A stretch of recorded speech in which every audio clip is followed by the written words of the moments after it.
thought I was following my daughter's voice, but what I found wasn't human. This is how it ended.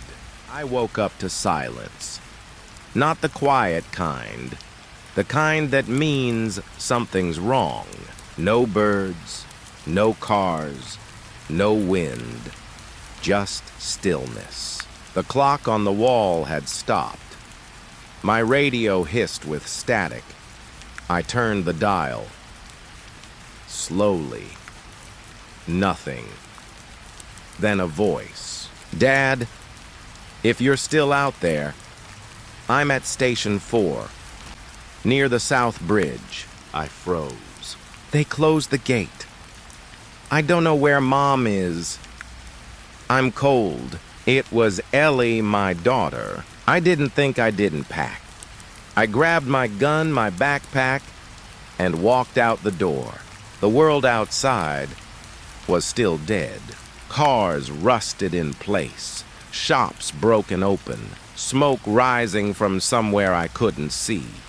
A crow stared at me from a traffic light. It didn't fly away. I walked south, toward the signal, toward Ellie. Around noon, I saw them. A man and a woman digging in the road, silent, focused.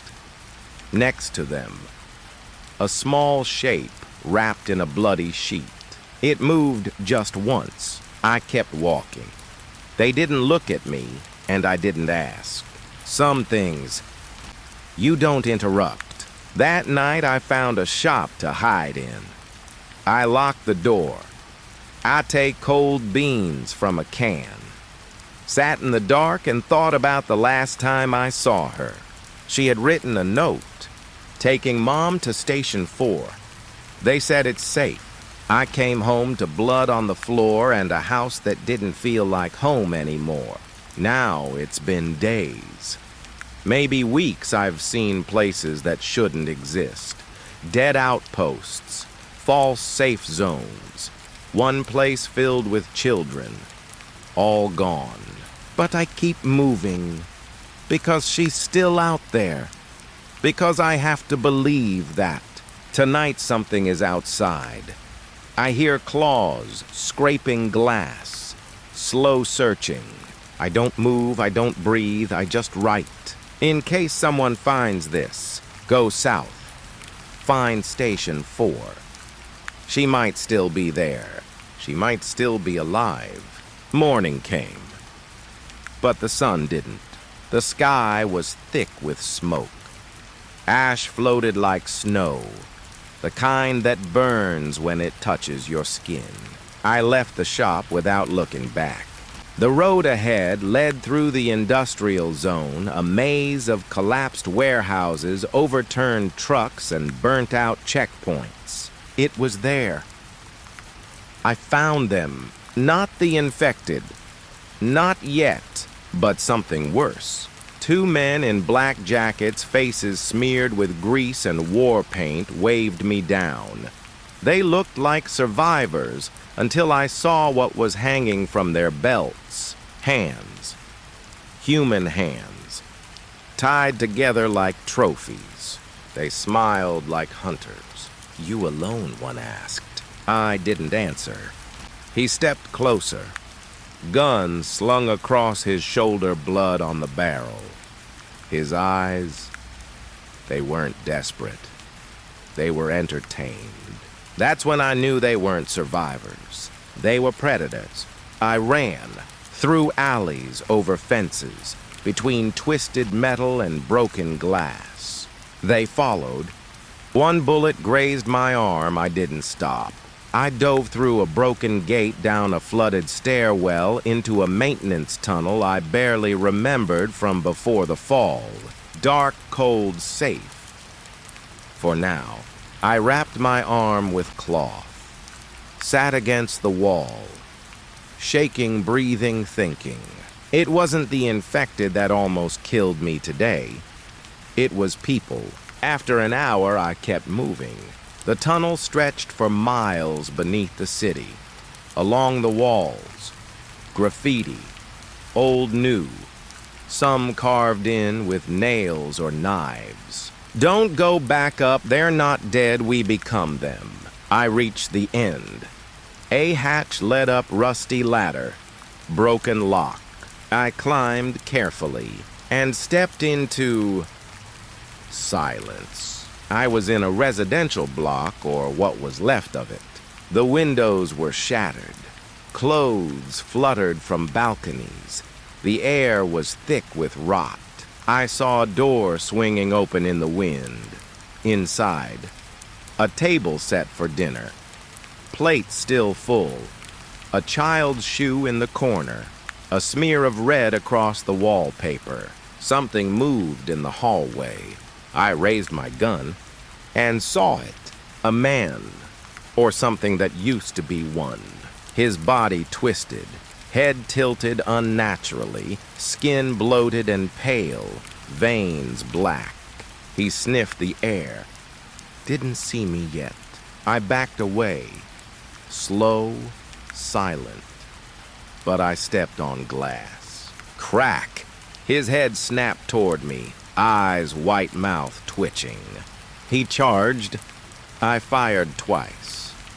Then silence. His body dropped 2 feet from mine. Still twitching.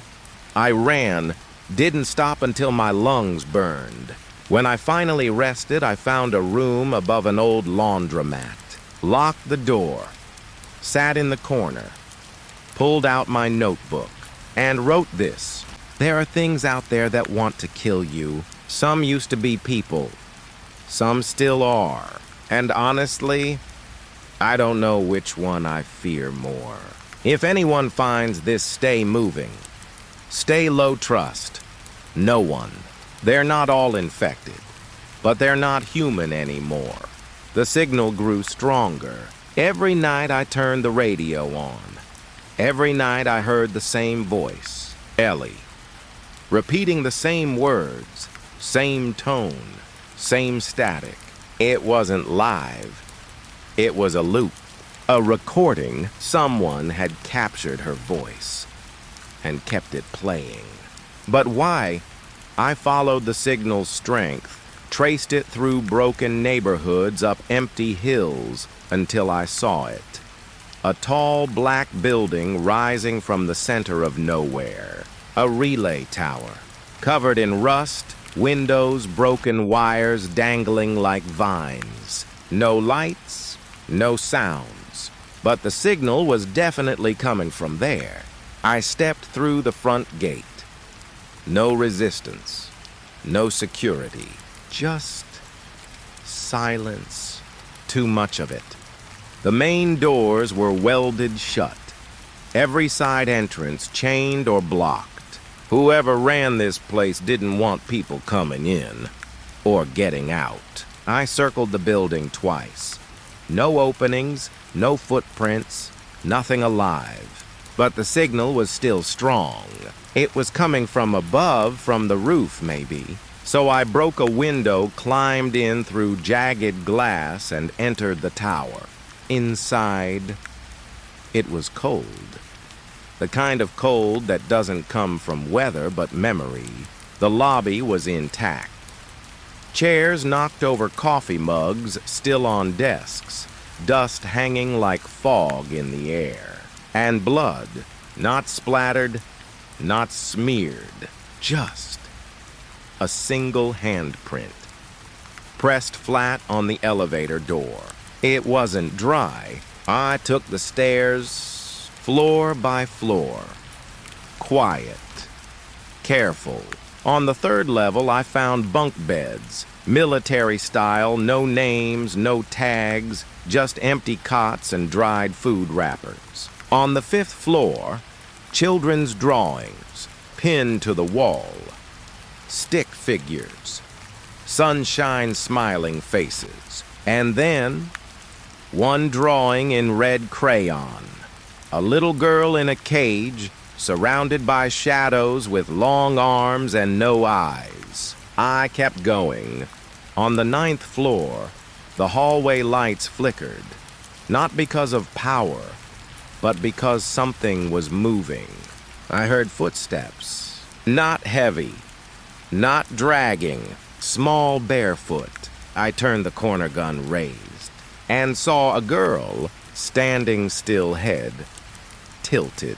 She didn't move, didn't speak, just watched me and then turned silently and walked into the dark. I didn't follow, not yet. Instead, I reached the top. A small door led to the roof. It was open.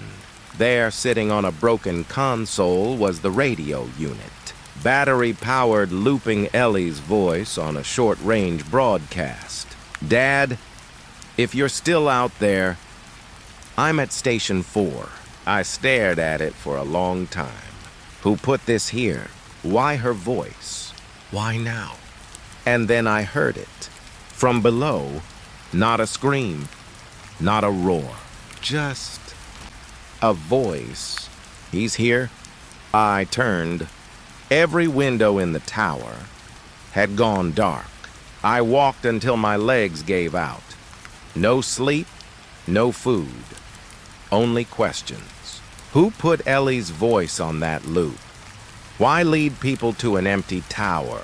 I didn't get answers, but I got something else. A fence, barbed wire floodlights. A guard on a tower shouting, "Don't move hands where we can see." For a moment I thought maybe I found help. Maybe Station 4 was real. They let me in.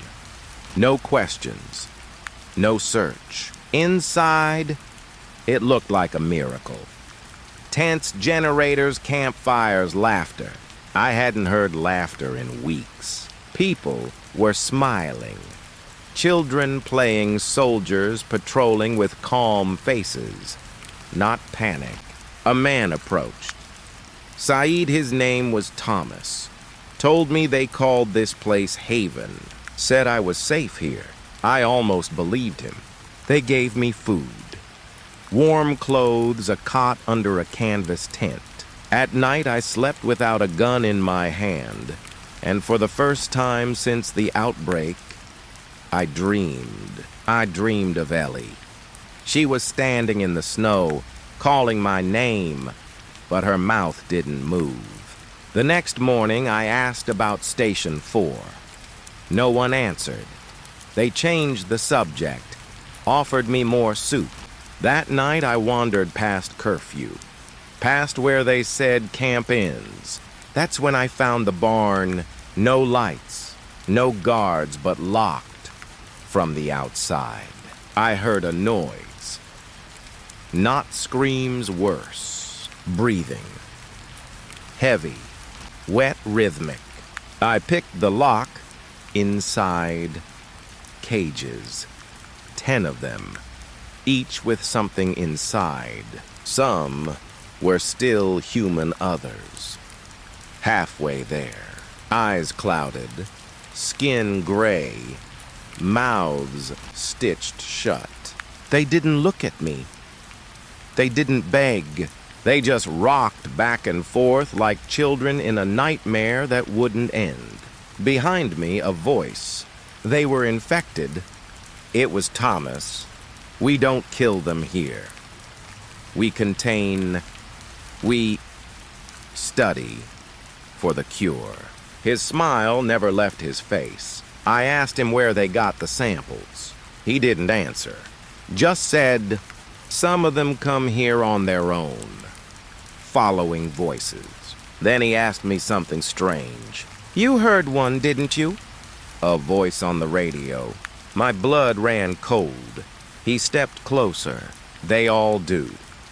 That's how we find them. I left that night, crawled under the wire fence. Didn't stop running until my lungs tore. Whatever Haven was, it wasn't a refuge. It was a farm. And we were the livestock. I keep thinking about the girl I saw in the tower. The looped message, Ellie's voice. Was it even real? Or just bait? If anyone finds this, don't go to Haven. Don't follow the voice. And if you hear your name on the radio, run. I hadn't spoken in days. Didn't need to. There was no one left to answer. The cold had settled deep in my bones. I couldn't tell if it was the wind or the loneliness. My feet carried me through back roads and forests toward the place Ellie mentioned in her first message, the old bridge. It was real. Still standing, cracked, covered in moss. And on the other side, a church. Old abandoned stained glass, shattered wooden doors half open. I crossed inside. It was silent. Pews covered in dust. Candles, long dead walls marked with scratches, hundreds of them, like something had tried to crawl its way out. And at the altar, a child, sitting, small still. She had her back to me, hair long, skin pale, wearing a red jacket. Ellie's jacket. I stepped forward slowly. She didn't move. Ellie, no response. It's me. It's Dad. She turned. Her face was hollow. Not wounded, not dead. Just empty. Like someone had erased everything inside. But her eyes, they locked on me. And for a second, I saw something. Recognition memory. A tear formed at the corner of her eye. Then she screamed, not a cry, a high, broken shriek that echoed through the building like a siren. I ran forward, but she bolted. Through the side door, out into the graveyard behind the church. I followed. She was fast. Too fast. I found her behind the mausoleum, curled up in the snow. She wasn't screaming anymore, just rocking, clutching something in her hands. A necklace. Her name on the tag. Ellie. I knelt beside her. She didn't flinch. I found you, I whispered. Her lips moved. A whisper. Too late. From behind us, a sound. Growling. Not animal. Not human. I turned, figures moving between the graves. Shadows with bones showing through skin. Teeth. Too long. Eyes. Wrong. Not like the others. Faster, smarter. Hunters. I picked her up.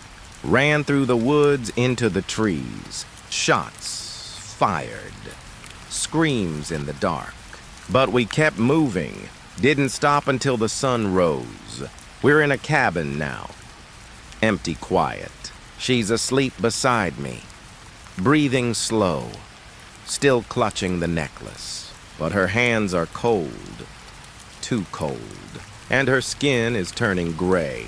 I want to believe she's okay, that I saved her. But sometimes when she dreams, she whispers in a voice that isn't hers. If anyone finds this, tell me I did the right thing. Tell me she's still in there. Tell me this wasn't all for nothing. Please. I haven't slept. It's been 2 days since we reached the cabin. Ellie, she barely moves. Sometimes she opens her eyes, but they're not hers. Not anymore.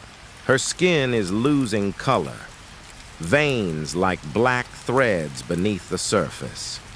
She doesn't eat, doesn't speak, but she breathes, slow, shallow, like whatever's inside her isn't ready yet. Last night she stood up in the dark, silent. She walked to the window and stared into the trees. They're coming, she said. Then she laid back down like nothing happened. I didn't ask who I already knew. I tried to call for help. Found an old transmitter under the floorboards. Wired it. Tuned it. Static. Then a voice, not Ellie's. A man. We see you, Caleb. The girl's no longer yours. She belongs to what's next. I smashed the radio. This morning the forest was quiet. Too quiet. No wind. No birds. Just stillness. The same kind of silence I heard the day this all began. The same silence before the world broke. I sat next to her, held her hand, cold, stiff.